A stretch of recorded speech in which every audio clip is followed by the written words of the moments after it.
Well, hello, folks. Thanks for joining us.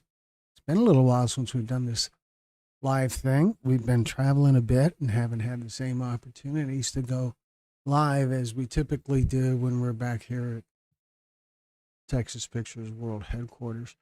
So, uh, we just finished episode. I think it was 267. So we have the storyteller is with us here, and so what a great opportunity to ask the storyteller some questions. Uh, you're very relatable. Cindy says you're very relatable. Thanks. I'm guessing she was talking to Laura. Karma, you've got quite a story. You saw a trail of blood and asked someone what happened. They said someone tried climbing over the wall, and I thought to myself, why would anyone shoot someone for climbing a wall?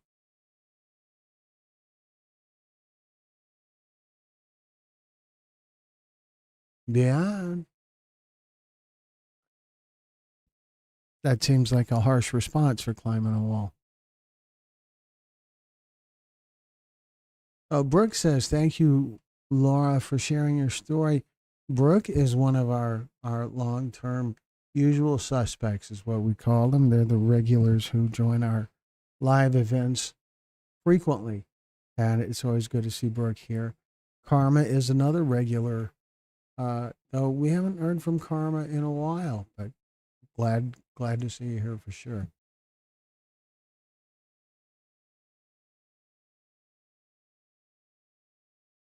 So, Laura, hello, Cindy. So, Laura, what did you think of it all? I think that might have been your first time to see it. I don't know if you got to watch it before we scheduled the premiere or not. Laura, did you? What are your thoughts about the story?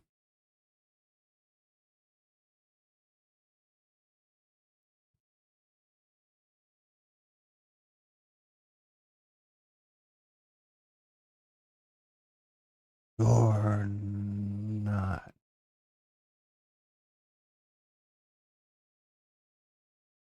Laura, I don't know if you've been part of these live events before or not, but they're kind of an interesting blend of exploring deep topics and a little bit like a AA meeting and just kind of all over the road.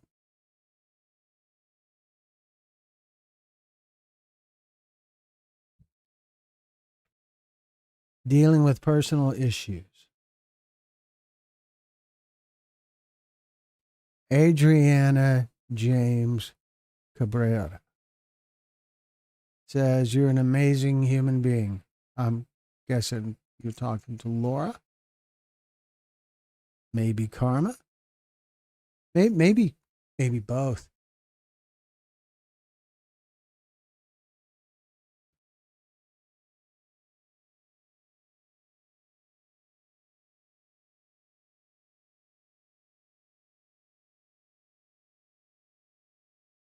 Way. Karma, I don't know what to do with that. It's just one word. Best community meeting. It is, isn't it? Uh, thank you, Laura. Thank you. Uh, I thought it was really powerful. I particularly liked the way that we did the opening. Me and another editor worked on this project. In fact, we even worked on it a little bit on a flight a couple of days ago to Washington D.C. Didn't work on it on the flight back, which was earlier today. So you made a lot of sense out of that sense out of rambling. Laura, come on now. No, you didn't. You didn't ramble. You were concise. You stayed on topic, and you had these wonderful pauses moments where you were clearly struggling a little bit. And I think that those kind of moments really connect with the audience because they feel like they're really, really getting to the heart of it all, to your heart. Laura says, thank you to everyone who's taken the time to watch my brother's story.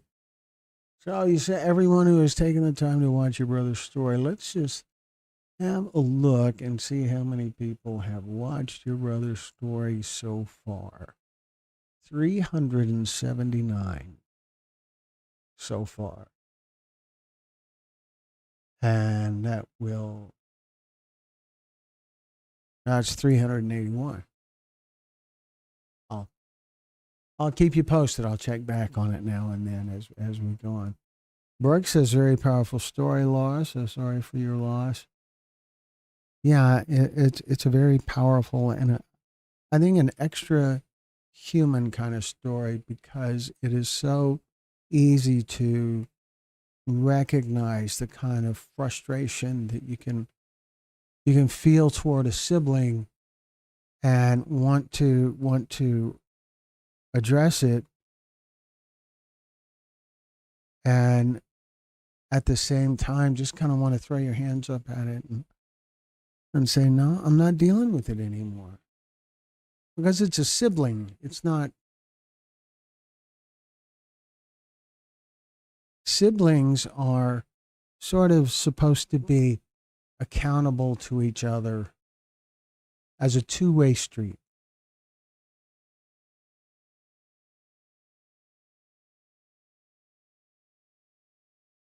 We stopped a couple of times for me to cry.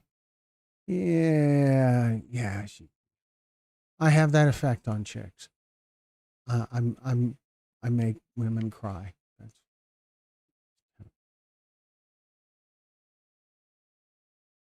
It was very healing.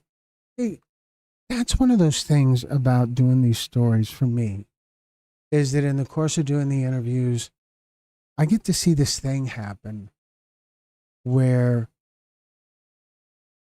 the storyteller, as they progress through the story, they when they get to the end, they feel a little better. You can see it, and that's a wonderful reward to me. And then, I have a couple of gifts for them.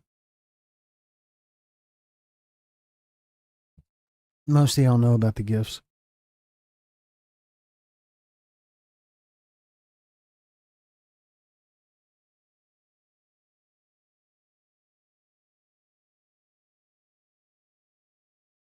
I don't know what I'm hearing. Those couple of years were hell, I'm sure. Okay, in the live event, we have 22 people right now, and we only have 5 thumbs up. So holy cow, folks, come on, just hit the thumbs up. It just takes a second, and it makes us look better to YouTube, and that leads to more exposure for our channel.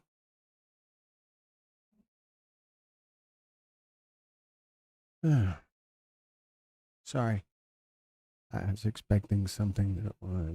Glenn, you're awesome. Thank you.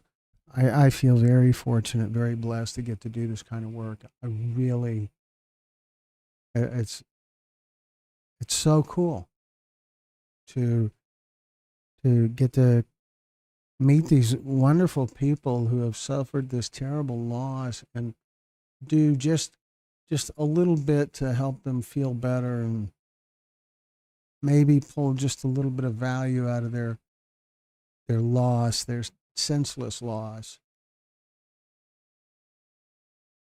I feel very blessed to get to do this. I really do. So thank you. I'm great. So what else? Okay, let me give you guys some updates. The storytelling summit that was originally scheduled for Seattle is going to be postponed until later in the year. We don't have a date yet. We didn't have enough people sign up for it to happen. It was originally planned for next week.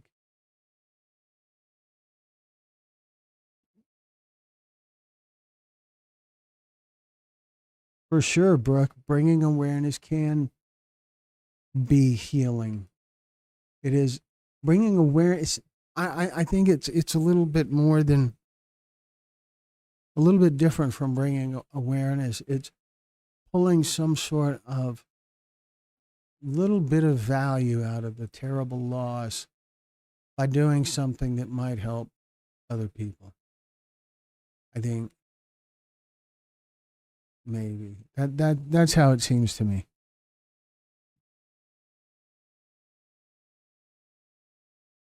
So I don't know how many of you I am connected with on, say, Facebook, yesterday, and also on our YouTube channel. There's been a couple of posts.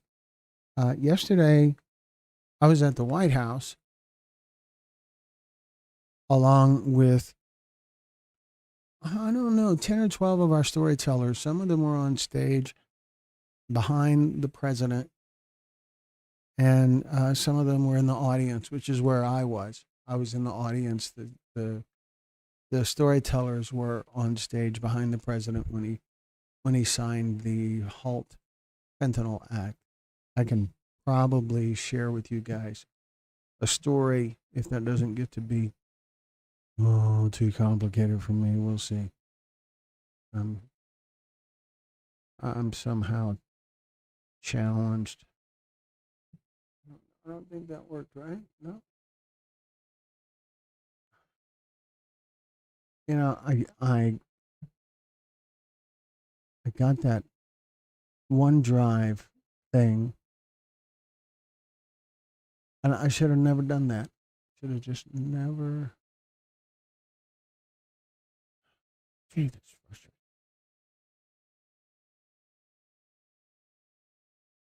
There we go. All right. And so we will see.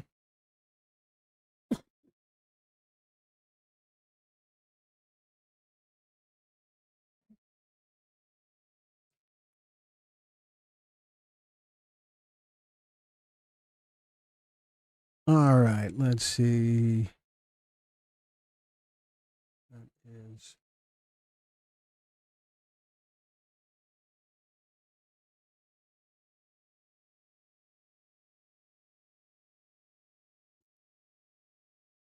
bingo. There we go. All right.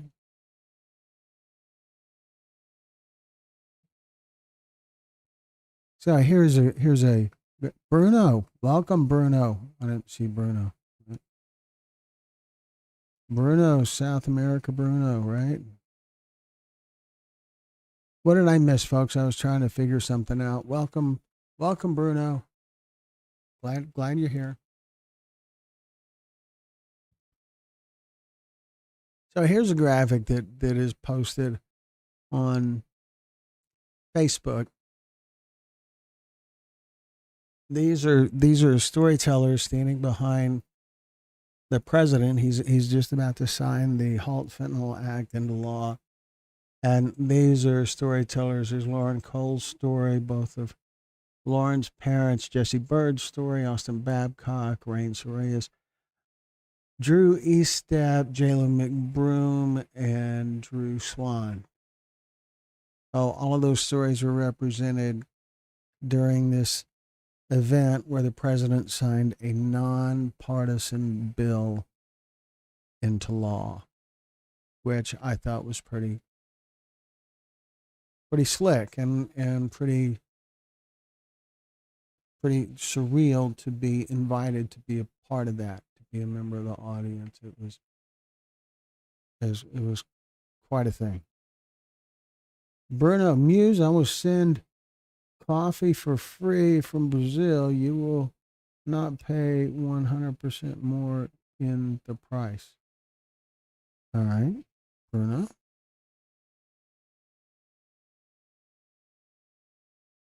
I don't know what you're saying. I you're saying you'll send me some coffee. It sounds awesome to me. But anyway, so here we are. Do we have any new guests along today? Karma, phone died. Phone died. Okay, but you're back now. U.S. taxed Brazil in 50%. Is that a thing? 50% on Friday. Okay. So tomorrow's Friday. Now we're going to be shooting more stories tomorrow. We're going to be shooting stories about cannabis-induced psychosis tomorrow. We'll be doing a summit for 2 days. Maybe there'll be some media coverage.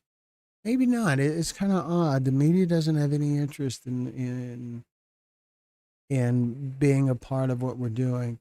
For the fentanyl stories, the media kind of pounces on it, but the cannabis-induced psychosis is clearly a different animal. Brazil exports is about food. Brazil beef isn't beef big coming out of Brazil? It seems like that.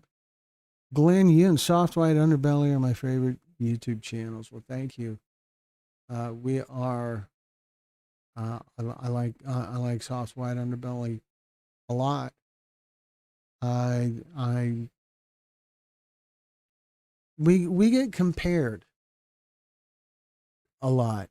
People will say that we're like Soft White Underbelly, but I don't feel like we are. I think we're substantially different because there's editing that happens in our stories. There is cutaways to pictures or a video or whatever. Yeah, sorry, Bruno. Yesterday I could have said something directly to Trump about the price of Brazilian coffee, but I missed it.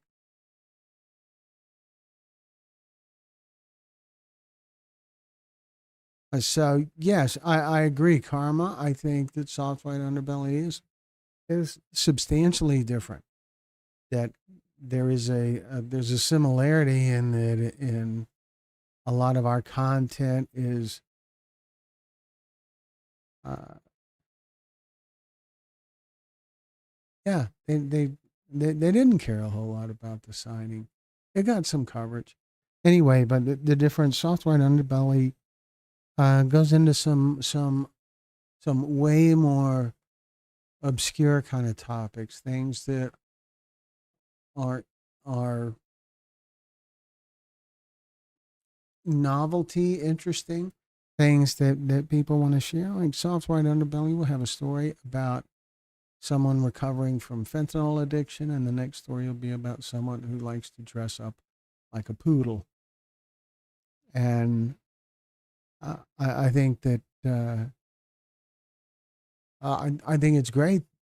The work that they do is really great, and it's very much a get lost in a topic and learn from and grow. We tend to do different things. I think the Soft White Underbelly guy, Mark Laddit something, Mark, is a photographer, like an art photographer. That was his first thing. And for me, I was a journalism major, and storytelling has always been my thing. So anyway, enough about that. So yes, there was the media didn't care much about the signing yesterday,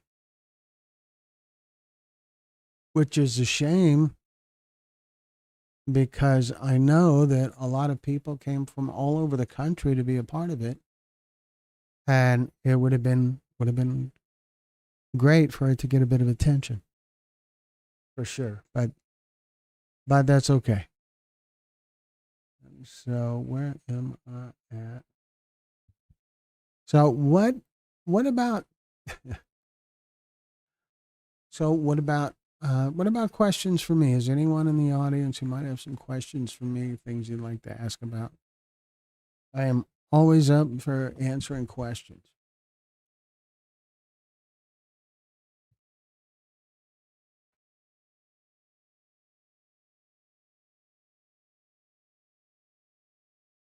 So, has anybody seen any of the episodes in our new series about cannabis-induced psychosis? Anybody? It is a different kind of animal for sure.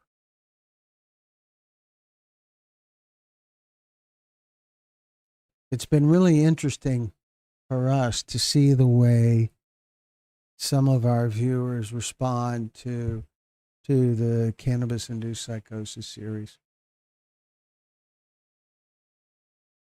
Uh,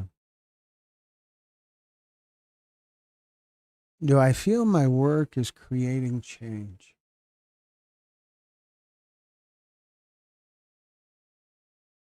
Yeah, yeah, I do. I feel like I want it to create some change. And I think that for the people that are close to me, seeing that I want that motivates them to do things that they want to contribute in a way that they want to. I don't know how much of a difference our fentanyl series is making. There's no way to ever know. But I think that if you try, just by trying, you're creating change. Because whatever you're doing creates a change, and the fact that other people are seeing you try also creates change. I told a reporter once, I believe if you have the ability and the resources to contribute, it's sort of a sin not to.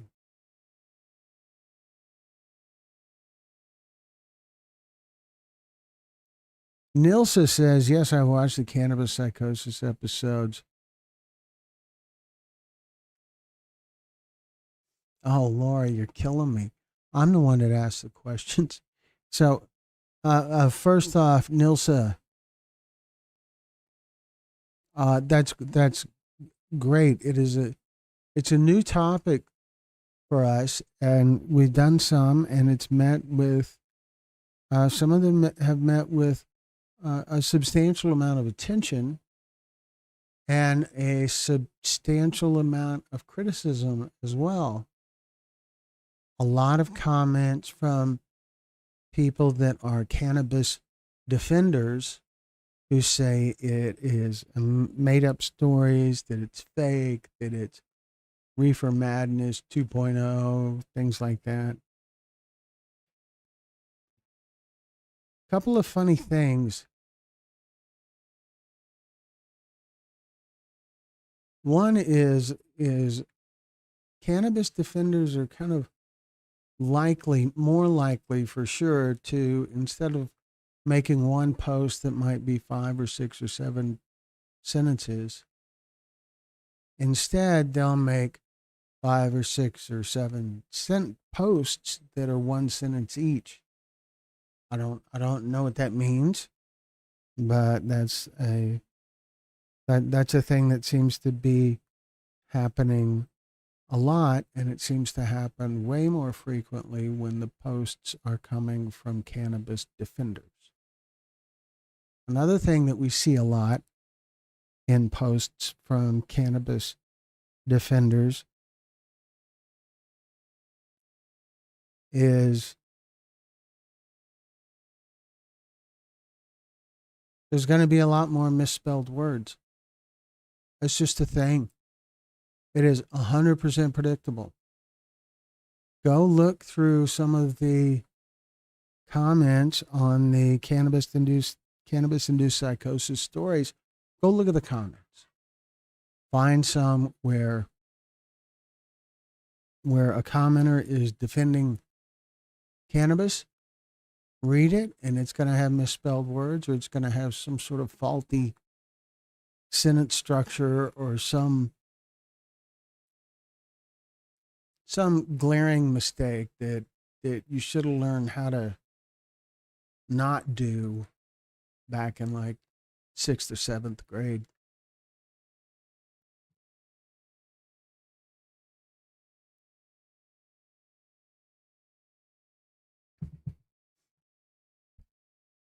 Normally, the guy on camera would take a sip like that during a commercial break, but we don't have commercial breaks, at least not that I can predict. So, you just got to sit through that. Okay, Laura, so how did I get started filming these stories? What is my story? My story is that in college, I was a journalism major. After college, I went to work for an oilfield service company making training and safety videos. And for the next 20, 25 years or so, that was the bulk of the kind of work that I did, was training, safety videos, business to business videos, things like that. And in the course of doing that, I got to travel all over the world. I've been to every continent on earth except Antarctica on someone else's money. And then eventually we also started doing some work for the Houston Police Department, and we started doing some documentary stuff, which was where my real passion was. And so we started working with the Houston Police Department more, and then we started working with Mothers Against Drunk Driving, which put us in touch with more law enforcement agencies all over the country. And then from there, we did a little bit of work for the DEA. And then almost 3 years ago now, the DEA hired us to create stories like these during a family summit that was happening here in Houston at sponsored by the DEA. Up until that point, we had that was in 2022, and we had a YouTube channel since 2009. This channel since 2009, and from 2009 to October of 2022, we managed to accumulate about 1,600 subscribers. And that was a big deal to me at the time. Now, not so much. But at the time, all we used YouTube for was a way to showcase our work to clients. And then when we started posting the stories, the fentanyl poisoning stories from that DEA summit, they took off in a big way. And so we kept doing it. And that's how we got here. It seemed like there were too important of stories to not do. To like we had to. Like there's, once we started publishing stories, people started contacting us. People started emailing me and reaching out by phone or whatever, wanting to make their story one of our stories. So we just kept doing it. And the way it works, we don't have sponsors, we don't have grants, we don't have funding of any kind other than the revenue that comes from the commercials that play on the stories on YouTube. And that's what makes the series sustainable. It's viewers. So we keep doing it. And because of that series, we're able to develop the addiction recovery series, which is a huge deal. It's wonderful to me when, in the fentanyl series, a lot of times we'll get comments from people who are new to recovery or have been in recovery a while but are kind of struggling. Or maybe it's someone who just wants to be in recovery, and to be able to tell them about that series of success stories about people who are in recovery, people who are making it, being able to send them to those stories to show them hope. That's such a big deal. And so we have the fentanyl series, we have the addiction recovery series, we also have a human trafficking series, and we have uh, the cannabis-induced psychosis series, and a series called American Peace Officer, which is stories from law enforcement officers. Karma, you know how to write grants. Do you feel like we should be pursuing that? Do you think? Do you think we should? I can tell you there is this bizarre kind of adventure to what we're doing now, and this wonderful level of freedom because we have no grants, no sponsors, no source of funding of any kind except for advertising. We're not accountable to anybody except the storyteller and the audience, you guys. So that's really a sweet place to be in. When we were shooting in Portsmouth last week, a news crew came by to do a little story about what we were doing, and the camera operator told me, what did he say? He said something along the lines of, "Man, I'm really envious of what you're doing." And so we talked about it a little while, and it's all about that freedom that we have. That all we got to do is make sure it's something that holds the audience.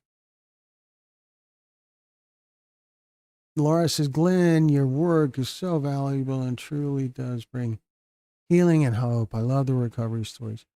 I love the recovery stories too. I think the recovery stories are wonderful. It is so awesome to me to be able to tell someone who's been commenting on the fentanyl stories, to be able to tell them, we have a whole series of recovery stories. There's 50 or so stories in the recovery series right now, and we have 2 or 3 more to add to it that we've already shot. I know Joe to gather for sponsors too. Oh, how? Oh, I understand. I understand. And we can always be open to that because with more funding comes more becomes within reach. But we're in a pretty sweet spot here. Being able to just do the things that we feel like matter, stories that matter. It's a big deal.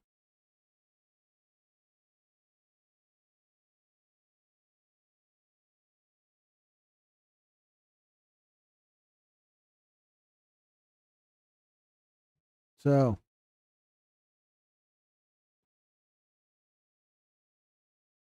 wow, I'm kind of parched.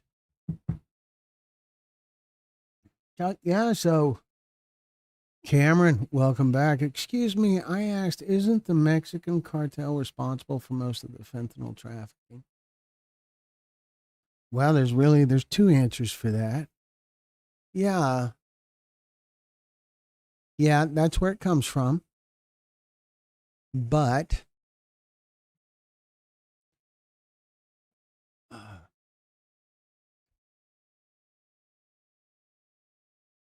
the Mexican cartels make most of the fentanyl in the counterfeit pills and all of that stuff.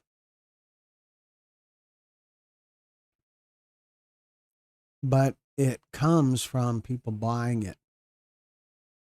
If nobody in the US bought it, it would go away. The thing is, there is a demand for it here.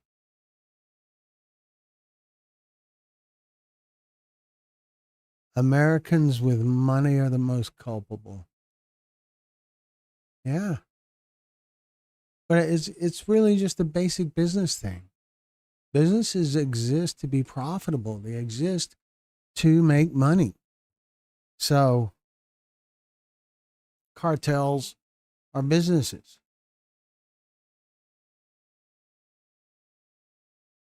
So they need to make money, and we Americans are giving it to them using drugs. But the fact is,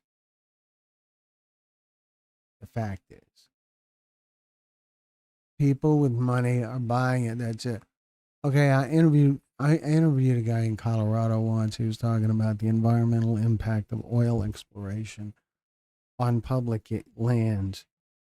And it was really hard to find someone who would give the environmental perspective to us. It was very strange. I interviewed this guy in Moab, Utah, and he said, you said using drugs, but the fact is people with money are buying it.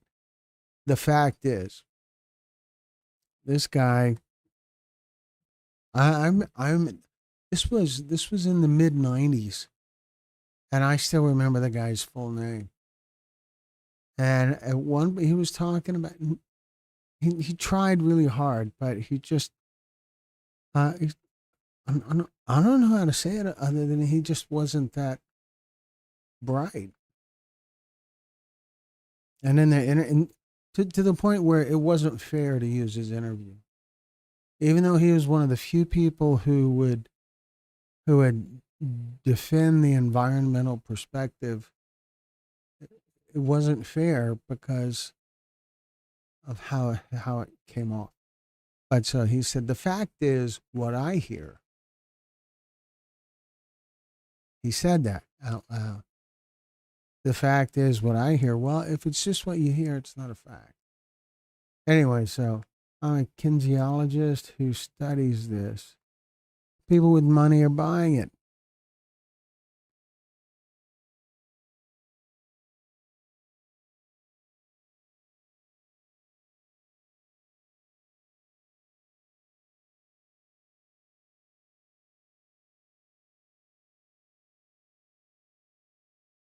Well,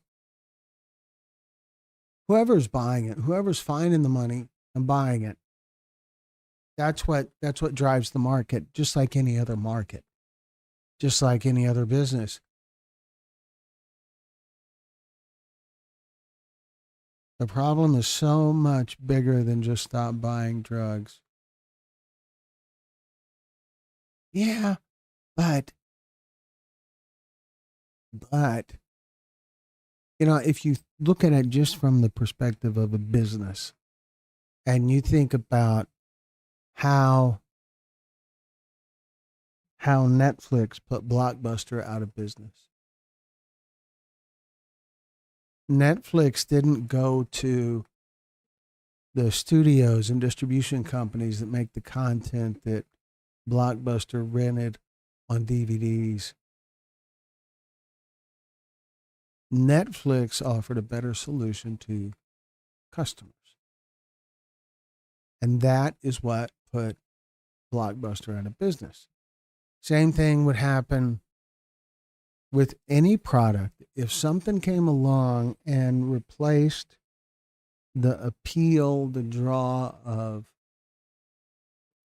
drugs, that could fix it. Kristen Lauer, I thank God every day for keeping me off fentanyl every day. I ask every day for God to keep me off of prescription fentanyl. It's been 15 years of time in recovery from fentanyl. We need to teach each other.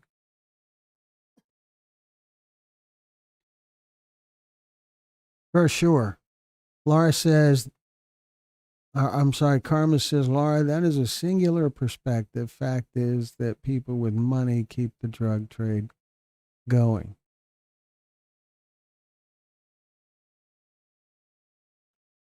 You're right about the loneliness problem, and I feel for you, brother. My name is Hazel. I'm an angel mom, justice for Joey. Hey, Glenn. It's Hazel. How are you? Hello, Hazel. Good to see. We done your story. We've interviewed you, but have we finished your story? Addiction is the opposite of community and connection. Absolutely, absolutely. There's lab tests involving mice that reinforce that perspective. What's an angel mom? That's a mother who has lost a child, not necessarily specifically to fentanyl, but has lost a child. In most of the applications that I hear, it's a parent who's lost someone to fentanyl. We need to teach each other we can wean off drugs by ourselves. We are worth recovering. We are worth being clean and sober. We teach each other we can do this together. Good one.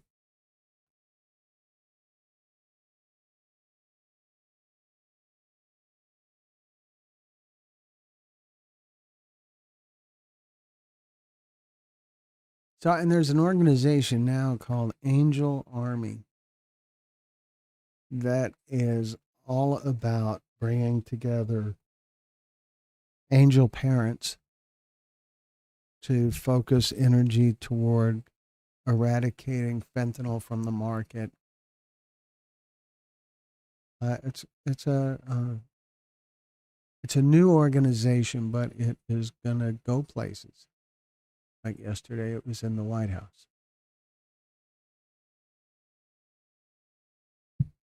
with me and my wife, and a dozen or so of our storytellers were also there.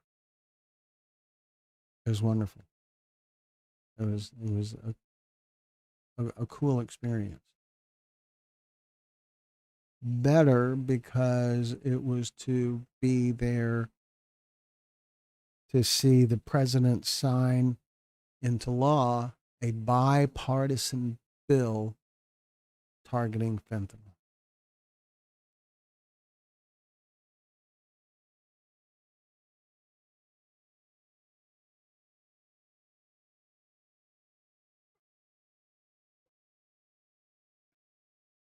So who else is with us? Did I miss some question? Did I miss a question? It can happen. It's happened before. I know it could happen. So if I missed a question, let's just please repeat it, and I'll try to answer it right away. Sometimes I lose track of the chat, and some chats will scroll past me, and I'll forget to go look for them. Kristen says, "I'm so sorry for all of us who have lost loved ones in the crossfire of addiction." Crossfire of addiction. Okay, Kristen. So I don't know how to interpret the rose and coffee. That that's just me, right? It's obvious, and I'm just missing it, right?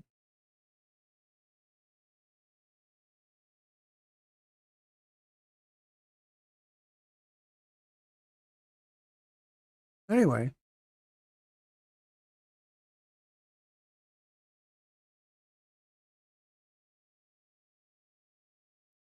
so tomorrow we are shooting more stories about cannabis induced psychosis. Thank you, Kristen. Tomorrow we're shooting more stories about cannabis-induced psychosis tomorrow and Saturday. And we will be shooting in Pasadena, Texas, which is right outside of Houston. And it's going to be interesting. Addiction is a symptom. Yeah, that's right, Karma. I think you're completely right. I think addiction is a symptom. Wanting to change your perception of the world using a substance is also a symptom, right? Bottom line, childhood trauma usually leads to coping mechanisms. Doesn't even have to be childhood trauma, it can be young adult, teenage. I often give roses and wildflowers to the women at my homepage.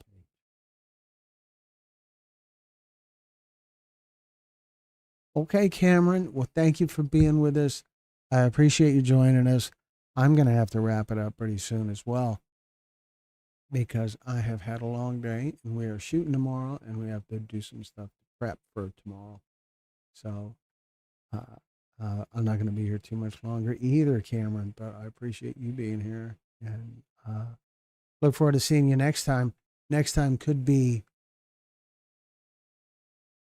Saturday, a little earlier in the evening, like early evening, late afternoon, maybe on Saturday. And it could be that the next story is a cannabis-induced psychosis story, something about cannabis.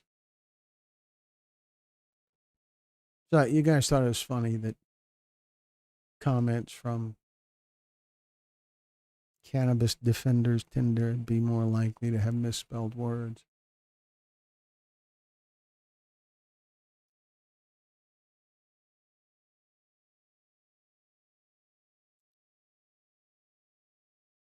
So, is there other questions anyone might have that they'd like to ask me while I'm here? Coffee and cookies is a sugar addiction. Who was my very first interview? Hmm. Well,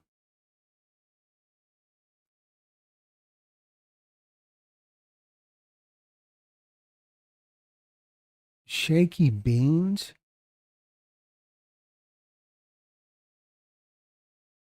So, okay, very first interview. I see you took the question back, but uh, I feel like it seems like a reasonable question to answer. The very first interview in the fentanyl series,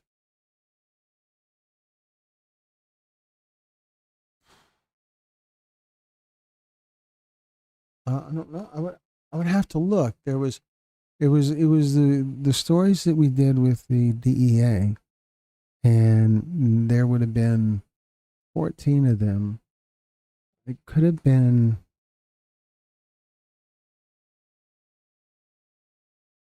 Hmm, I don't know.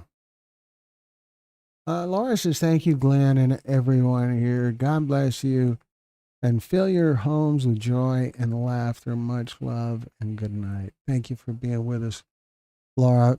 Please join us. Please join us next time. And if you're not part of our private Facebook group, you certainly should be, assuming you're on Facebook. And if you're not, you should shoot me an email or message me on Facebook, and I can send you an invite. My advice for today: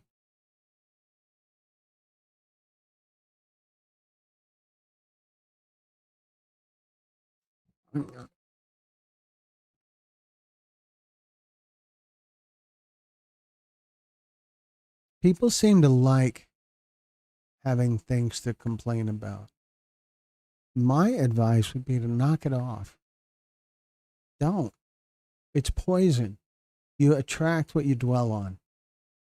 So dwell on positive things. There's a lot of positive in the world.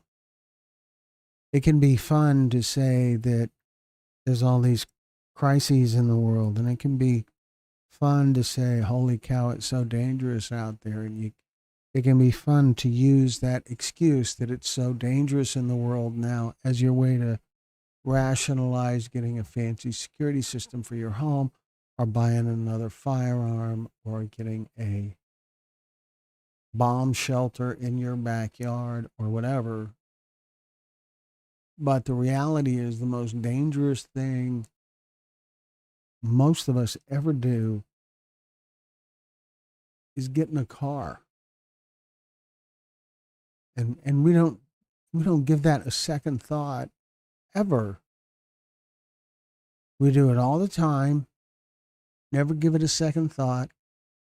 But other things that are far more dangerous, or far less dangerous than getting in a car, we make out like that's a gigantic threat that we have to deal with every day. And that's just stupid. That is not how it works.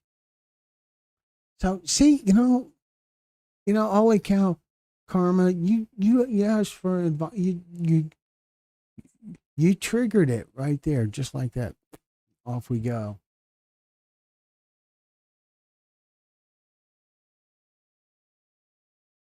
Kristen says the CIP stories are intimidating. It's good to get educated. Thank you, Glenn, for educating us. Well, thank you. It's how I learn too.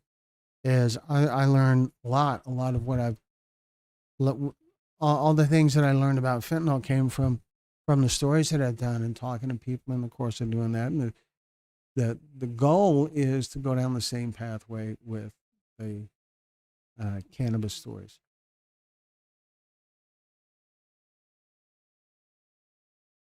Brooke, that is awesome. I was quietly trying to remember that. As Brenda would say, remember a lot of things people take for granted, other people are praying for. I may not have worded that exactly as Brenda usually says, but you got the message. That seems very close to the way Brenda says it. So we are going to wrap it up, folks. But I want to remind you guys, as always, you guys are always welcome to reach out to me anytime. You can find me on Facebook by my name. See, my name's right over here, right there. There's my name. My name. And so it can be an easy enough thing to find me by my name on Facebook or on LinkedIn for that matter. And so you guys are always welcome to reach out to us with ideas, questions, whatever. And so let me just so we have a private Facebook group, and that is it's called Texas Picture Storytellers, and it has 560 or so members right now, and about half of them are people who've shared stories with us, and the rest of them are people who want to share a story with us but haven't been able to yet because we haven't made it to whatever part of the country they're in. And so, anyway, that is cool beans. So, Shaky Beans. I just said cool beans and those Shaky Beans. You have an amazing channel. Thank you, Shaky Beans. We will. We have so much. We have so much content that just needs a little bit of editing and it's ready to go. We're in a constant state of being behind, but it's a sweet spot to be in.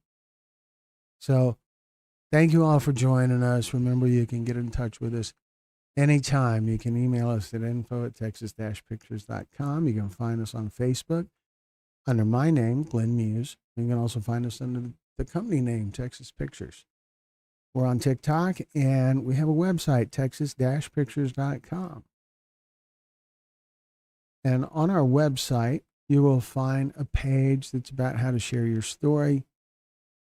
There's a page about our merchandise that'll take you to our store, and you can learn all kinds of other things about Texas Pictures by exploring our website. So thank you all again for joining us. You sleep well, Karma, and all the rest of you as well. Thank you so much for being a part of this, and we will see you hopefully on Saturday. Thanks, folks, and good night.